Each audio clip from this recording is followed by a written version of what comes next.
Scott writes in to ask, "Hi, Pastor John. I've been a youth pastor in California for about 10 years, and I'm wondering if you can give me some tips on how to avoid burnout. I want to serve faithfully and for the long haul." Great question, Scott. Let me just give you some bullet points here. Number one, love what you do. Find those wonderful aspects of your job that are really useful for the young people and really godly and really fit you, and give yourself to those. Do the other stuff that you have to do, but do what you love to do. I think after 33 years in the ministry, I can say that one of the reasons I lasted is because I found those aspects of the ministry that I just love to do. I did those with all my heart most of the time, and was energized enough to do the parts that weren't as pleasing, because I glutted myself on the parts that I really love to do. So that's number one. Love what you do. Number two, linger with the Lord every day. Find a time, find a place, stay with Him, listen to Him, be real with Him, get to know Him. This is not a performance there or in the service of your kids. Come out of the closet with the aroma of Christ on you. Act out of the overflow of what Jesus is to you, and you're lingering with Him. Third, ask the Lord for perseverance. Ask Him to protect you from burnout. And that seems so simple, and yet I think a lot of pastors don't do it. I think I probably prayed Psalm 16:1 as much as anything. Preserve me, O God, for in you I take refuge. And what I meant was, don't let me quit. Don't let me get so discouraged I want to walk away. Don't let me not like this ministry. Restore the joy of the ministry to me every day. So pray that He would give you the persevering power that you need. Here's another one. Keep Sabbath. That is, keep one day in 7 to disengage. Go out to pasture. You're not just a shepherd, you're a sheep, and sheep need food. Find what spiritually refreshes you on that so-called day off, and don't default to the world's way.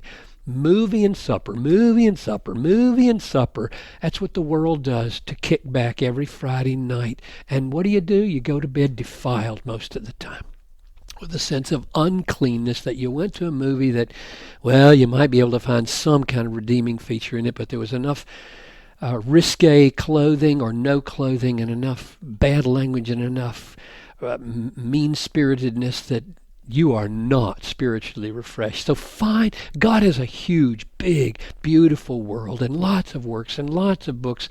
Find what refreshes your soul, and then get exercise. Beat your body, Scott. Hammer it 3 times a week. Make it sweat and be exhausted. It will reap mental benefits you cannot measure. I mean that. There is something going on with that God knows about, and some psychiatrists know about, but very few people know about, and it makes a difference. And sleep 8 hours a night. Nothing brought me closer to quitting than sleeplessness. Hope and rest rise together. So don't be overly spiritual to say you can get 5 hours of sleep and the fruit of the Holy Spirit will carry you.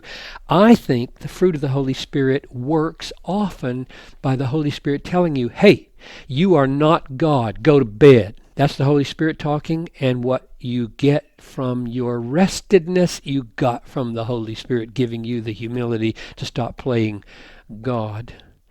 And then 2 more things.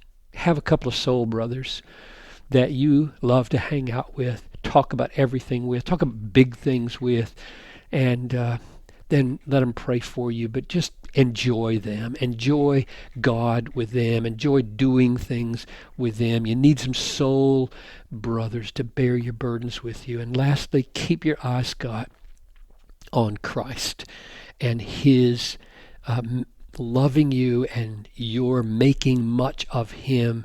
And don't let your eye drift towards, I got to have some growing crowds here to be made much of by the kids. Got to like me. And then you start shifting the whole focus off of Christ and onto your need for people.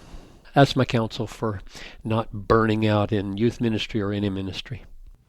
Excellent. Thank you, Pastor John, and thank you for listening to this podcast. Please email your questions to us at AskPastorJohn@desiringgod.org.